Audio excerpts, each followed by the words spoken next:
and juice art. You know what that is? My mother Juice art and dad French art. And I used to play some on the juice art. He showed me, you know, and it bites your tongue sometimes. Get that little. Mom and Dad both played. But, oh gosh, pedal organ. Dad, I mean, he sang. Oh, my dad, he was a wonderful singer, wonderful musician, you know. And my mom, wonderful. She played the old-fashioned pump organ, you know. And, did you have one at home, or was Yeah, this a church? we had one. We had one at home. Yeah, my And, sister still got it. And I say this, I wish you'd see things like that happen today. Mom taught us about Jesus and Bible, like Bible study, like Sunday school, but she didn't tell us this is Sunday school, this is Bible study. She just sat down, honey, and read the Bible to us, and she could just sit down and talk the Bible word for word without even looking at it. You know what I'm saying? So we were raised up God-fearing all of us, you know. And so then when I got older then, they were Baptists, they didn't have Sunday school, but the Pentecost had a little, we called it a greenhouse down here on 60 right there in Ace Crossing. It was a green building, we called it, they even called it the greenhouse, in the Pentecostal church. I went there to Sunday school. When my buddies, I get them go with me there. And then I went to the Nazarene church, basement church. It's up the lane down there. It's a house now. They converted a doctor, came here, Dr. Agard from San Francisco, California. And he bought that and converted it into a house, a beautiful home. It's down there now. And but anyway, then I go there because I like to go there because my bus driver, Sam Bourne, he was the janitor right here at school. He was also the bus driver too. He was also my Sunday school teacher at the Nazarene Church. He was also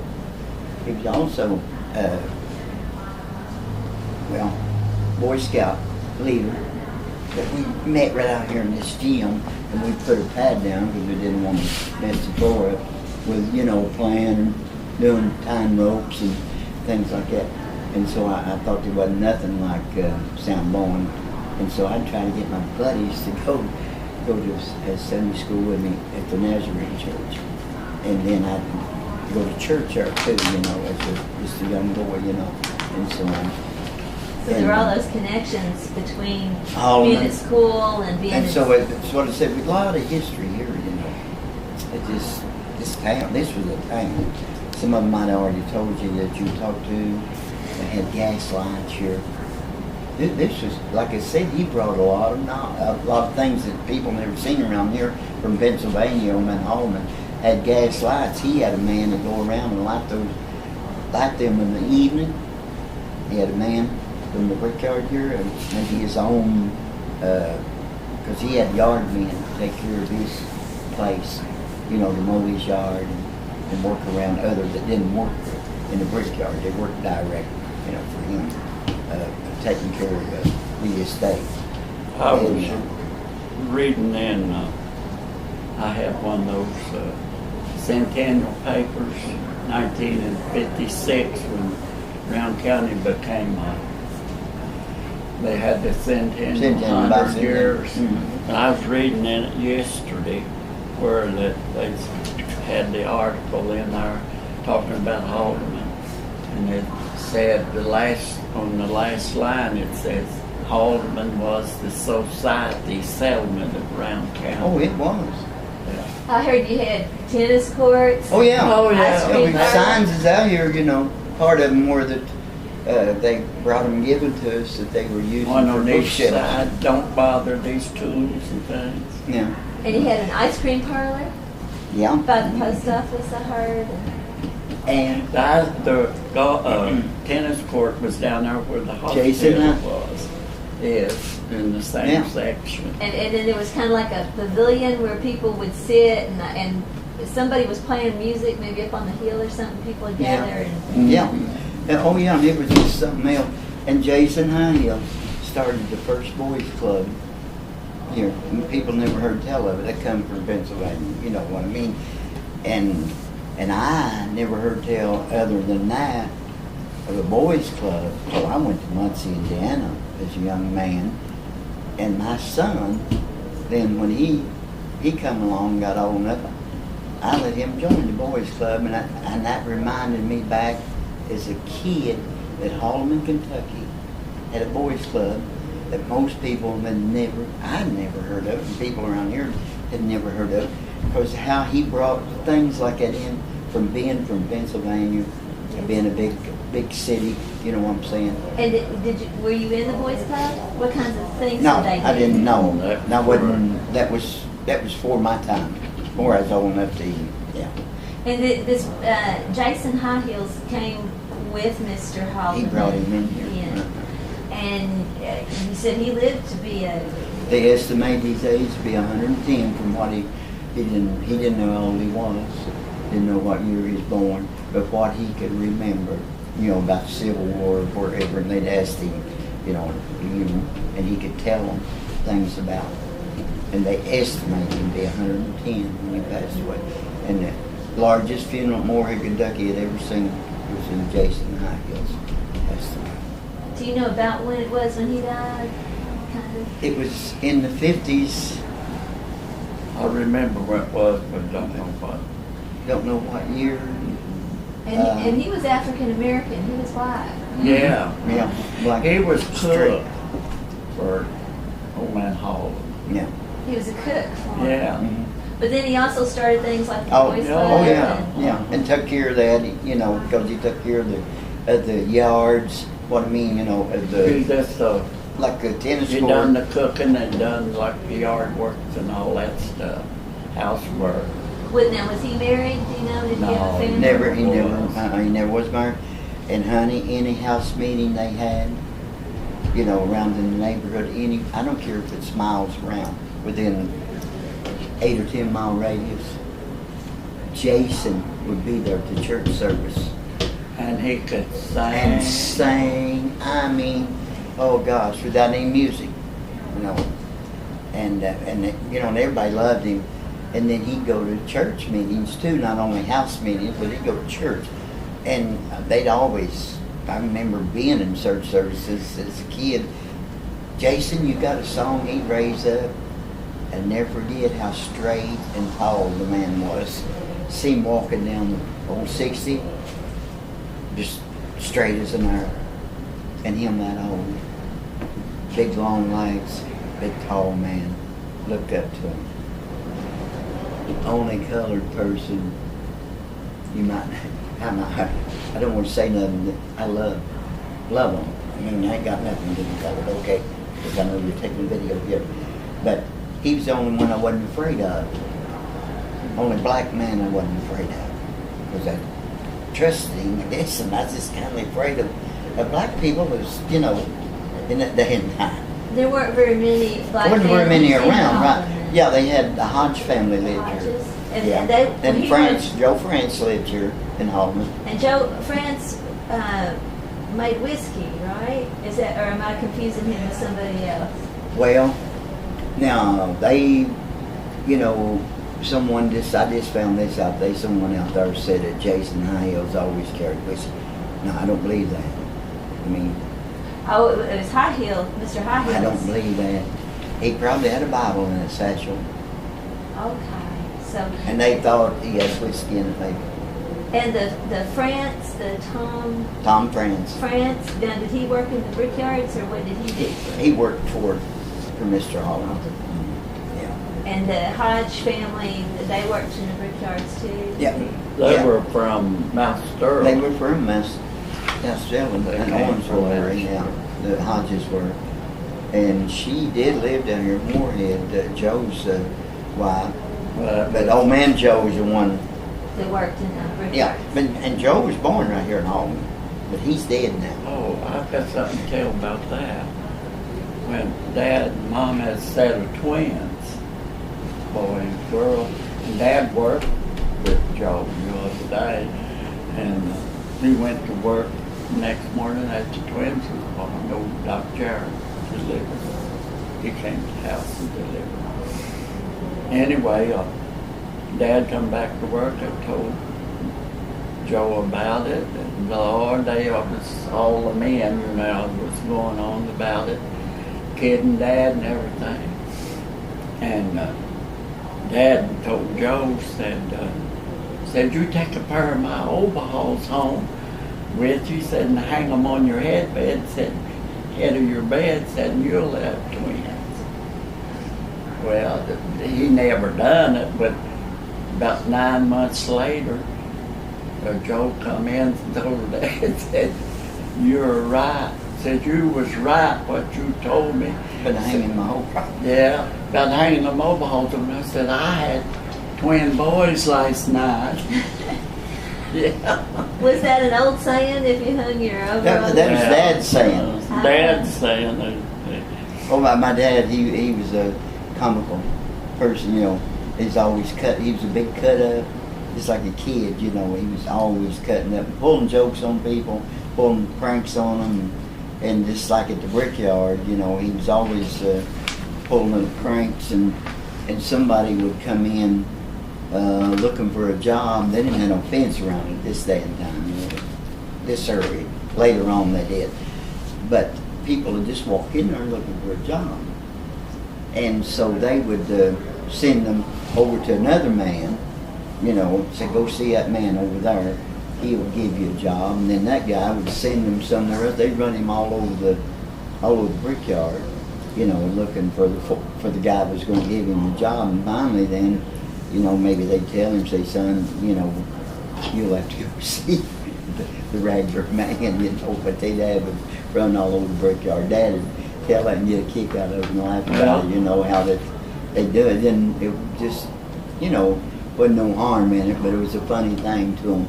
And so then when they did hire a new hand, then the men, if they could, they'd have him, if say his foreman, the guy, his boss, would tell him to go get him a pipe wrench or something like that, where it'd be, so he'd go ask the guy, say, where's the pipe wrench at?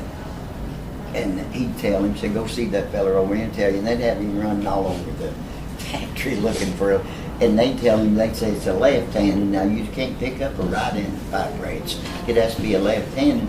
So he'd go ask another guy, where's the left-handed? I found the pipe wrench, but I have to have a left-handed. There was a guy came in looking for a job, a young fella.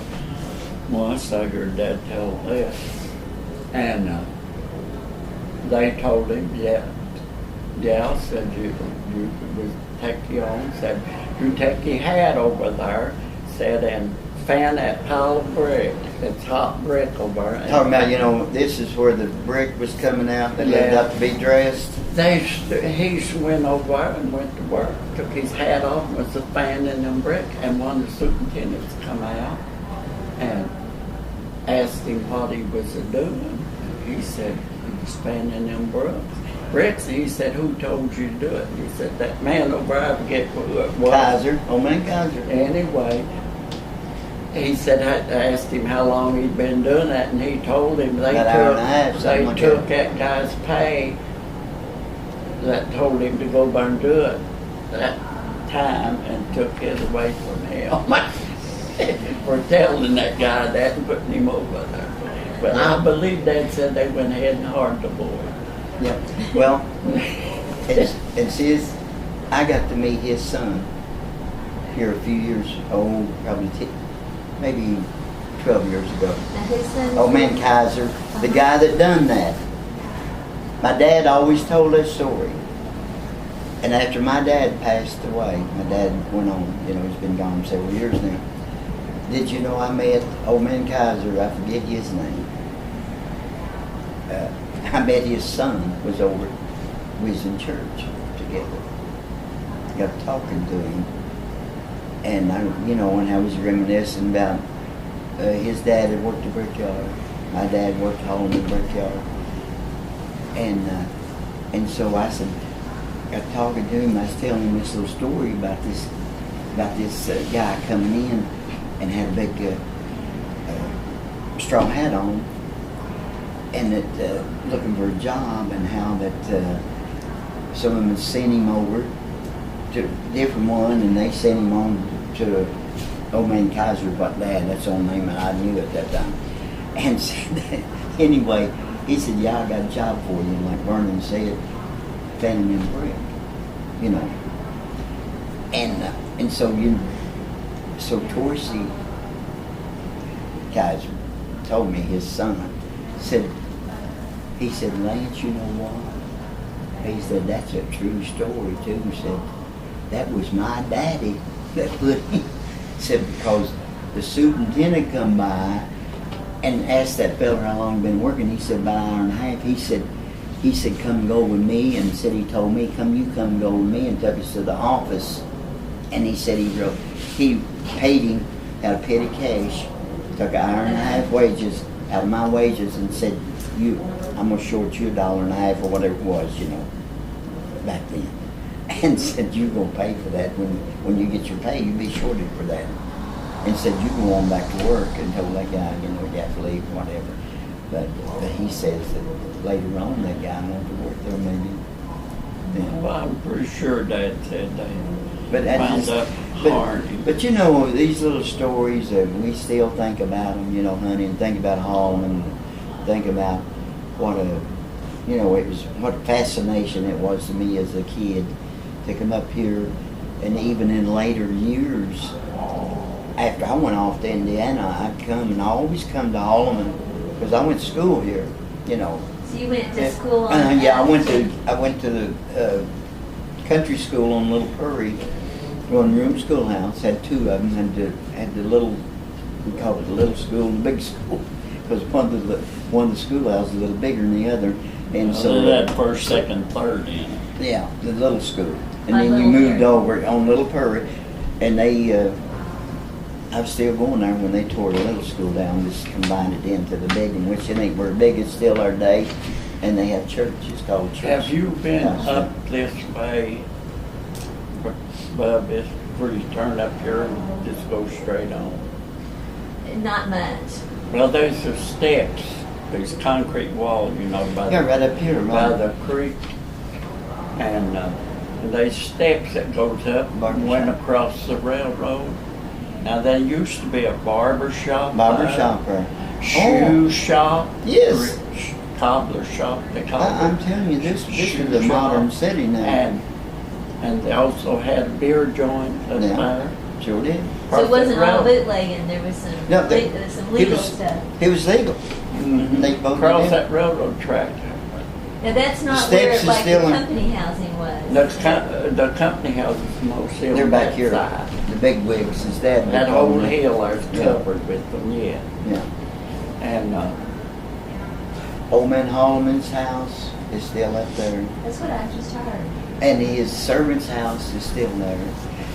And he had them built.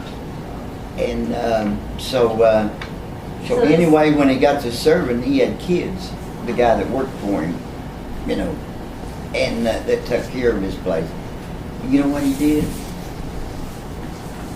He put that family in his home. And he took the servant's house. But it's this kind of man he was. Because the guy had children. Oh, you need a bigger place. It's got a full basement in it. It's up there back in fall. Was Mr. Haldeman not married? Did he not have a family? Yeah, he had family. He had girls. Yeah. And do you remember when it was that he sold the brickyards? Was that in the 30s? When the brickyard closed down was 1958. But when it had changed. he had left. But he had left. It had Yeah. changed. He'd sold out. It was when he left, was that kind Kentucky of like, Fire Brick, and then it then sold it went to to General Refractories. Refractories? Was that maybe late 30s, early 40s? No, it was in the 40s, I think. I wasn't it, think Vernon? 40s. It was in the 40s when he sold to General Refractories. And how did things change when he sold and left in the General Refractories? Work wasn't as great. See, they had the orders, steel mill, with steel mill companies for this brick. It was fire brick. That's what they made, fire brick. And then big steel mills, or even factories. I'm a heat treater. And so I run these big furnaces, big as this room here or bigger, and where we case harden stuff. And then furnace was lined with fire brick, you know. And no doubt before I went there, they was probably lined with Holman brick because Dad drove a truck and delivered the brick to Muncie, Indiana. Because Board Warner, that's who I worked for, had a big factory there. And one of their plants, they had 2 downtown there, and I worked at plant 1 downtown. And then they shut them down, and I went to plant 3. It was a mile long, had the world's largest heat treat. I worked in the world's largest heat treat. The world's largest heat treat. I worked in it at Muncie, Indiana, Board Warner Corporation. And how did I worked with cyanide. You know, we had these big pots, we'd fill up with cyanide and melt it down. How did you come to be in Muncie? Did you go up there after high school or? Before I graduated. Even. He married when he's 16. I married when I was 16. My wife was 15. And we've been married 62 years. January the 6th, we were to celebrate her 62nd wedding anniversary. And she's caught up with me now. She's 78 too. In February, she turned 78. And I was 78 July. So I ran off and leave her. Out of 12 boys in the family, I was the only one that stayed in Round County. You were the only one that stayed the whole time. And what did you do after? You went to school here with the high school, or what did you do? 2 years here. And then they moved, the last 2 years to Moorhead, and I didn't go. And you didn't go to Moorhead? I don't think Don did either. Yeah. Don out here, I don't think he quit. And then what did you do after that? I farmed and then went into service, and then come back and got married and went to work in a grocery store and worked there 18 years, and then left that and went to a chain store called Hex. You remember? Closed, didn't it? Worked there 11 years and it closed. And then I went to Mount Sterling. Hex called me and wanted me to come down there. I went down there and worked 8 months. They closed that, and I come back then and went to work at Big Lots and worked there 22 years and retired a year ago last October. Yeah. And were the first stores, the grocery store, and that you originally worked, was that in Moorhead? Yeah. Lively's. Down there, you remember where Mullins was? Mullins Grocery. Mm-hmm. That, well, they tore it down now. That was the building I worked Safeway. in for 18 years. And the owner of that opened up the first self-service store in Moorhead, Ray Lively. And what did you farmed, what did you raise? Tobacco, Tobacco. Cattle. corn, cattle, yeah. Chickens.